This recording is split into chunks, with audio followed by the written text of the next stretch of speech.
is Representative Greg Steube, the congressman serving Florida's 17th district. So, Congressman, we were just kind of going over the idea that over the next couple of days, we're going to see the impeachment trial play out. Republicans have really voiced their defense so far. Democrats have really voiced their arguments so far. But you're someone on the Judiciary Committee. So what do you think the next couple of days is going to look like, acknowledging the fact that you at least saw, I know there wasn't the same process or witnesses brought in or anything like that, but you did get some insights as to what exactly Democrats are looking to do. Can you break that down?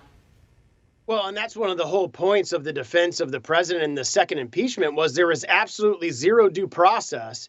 In the House, there was just a vote. There was not a single witness called. There was not a single hearing of a committee. The last impeachment before the Judiciary Committee that I sit on had witnesses testify. We had the opportunity to question them. Now, albeit it wasn't as extensive and we were denied witnesses that Republicans called, but at least there was some semblance of a process in place where they actually considered the impeachment and it went through a committee. None of that happened in the House. Literally, they brought up a resolution to the floor that said one count of impeachment for incitement of violence. So you have the due process issues, and then you have the factual issues. The factual issues that they allege is that the president incited violence on January 6th. Well, if you read the transcript, he said peacefully and patriotically go to the Capitol and have your voices be heard. There's nothing in there that meets the legal elements of incitement of violence, so they don't even make that element from a legal standpoint. So you have something that violates the Constitution because he's not in office anymore. He's not president anymore. You have something that completely violated due process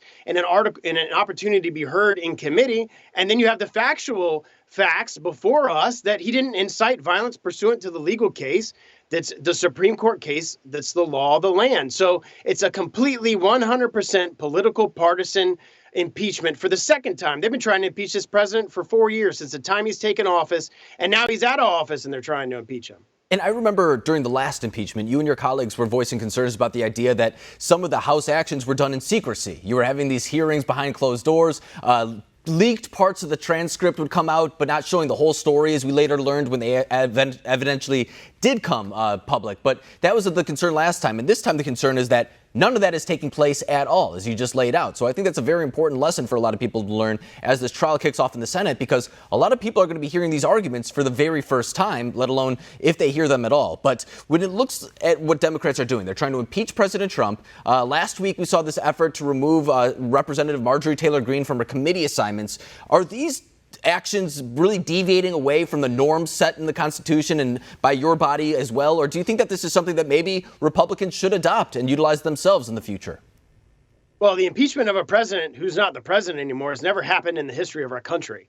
So obviously, this is something that we're looking at for the very first time. And again, Republicans are saying, and 45 of them voted with Rand Paul and saying it's completely unconstitutional. So the thought that he's even going to be convicted in the Senate with a 2/3 vote over there isn't going to happen. So again, this is 100% political. As it relates to Marjorie Taylor Greene, look, she said the things that she said before she was elected to Congress, and the constituents of her district elected her. I don't agree with anything that she said, but she has the right under the First Amendment to the Constitution to say those things, just like Nancy Pelosi has the right to call us, Republicans, domestic terrorists and enemies of the state, just like Ilhan Omar has the opportunity to be and make anti-Semitic remarks. Nothing has happened to the Democrats that have made egregious remarks, like Maxine Waters, who said get in our faces and that we should get in the faces of all the Trump supporters at their restaurants and all these different things. So Democrats have said all these atrocious things, but nothing's happened to them. And you know what? That's their right under the First Amendment of the Constitution to do that. So to remove a member because of something that she said,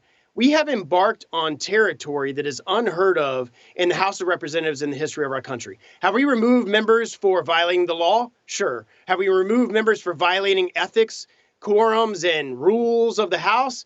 Yes, but we've never done it for their opinion or things that they've stated before they've taken office. And I think that's a very, very dangerous to set for the House. And even Liz Cheney, who I know has been ruffling some feathers over the past couple of weeks, she said herself, it's not the Democrats' job to make the determination of who is representing the Republicans on committee assignments, for example, let alone the people in Georgia who elected her to come represent them. So I think you're exactly right to say that this isn't a political issue, it's a democratic issue. And if the Democrats want to take away those rights, I mean, that's something that speaks to the heart of what our nation is about. Her representing her constituents. That's really what the important thing is. But Congressman, before I leave you let you go too. I've heard over the past couple of days that Democrats say that they can walk and chew gum at the same time when it comes to this impeachment as well as other legislative matters. But I know a lot of people will point back to the first impeachment and say, you know, when the coronavirus was first coming to the shores of the U.S., you weren't able to do that. Democrats were tying up the schedule, things of that nature. Many people say that you may have missed the initial surge of the coronavirus here in the United States. Do you have concerns that over the next couple of weeks, Democrats will be so focused on this impeachment trial that nothing else can get done for the American people in the midst of this pandemic? Absolutely. When President Trump was taking flights from Wuhan, China, and blocking their entry into the United States, Nancy Pelosi was handing out signed pens from the impeachment the first time. They weren't focused on what was going on and this virus that was about to attack our country.